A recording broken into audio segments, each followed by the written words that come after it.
Want to delete all your saved posts on Instagram but don't know where to find them? In this video, I'll show you exactly how to find and remove everything from your Saved tab in just a few steps. Stick around till the end so you don't miss anything. Start by opening the Instagram app on your phone. Now go to your profile by tapping the icon at the bottom right of the screen. Next, tap the three lines at the top right corner to open the menu. From here, under the How You Use Instagram section, tap on Saved. This is where you'll find all the posts you've ever saved, including photos, videos, and reels. Now tap on all posts or any collection you've created. To unsave a post, just tap on it, then tap the bookmark icon again to uncheck it.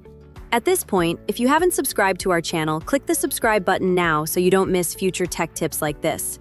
Continue going through your saved posts and unsave them one by one using the same method. Unfortunately, Instagram doesn't offer a remove all button, so you'll need to manually unsave each post for now. Once you've finished, go back to the Save section.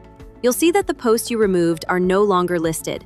That's how you know they've been successfully unsaved.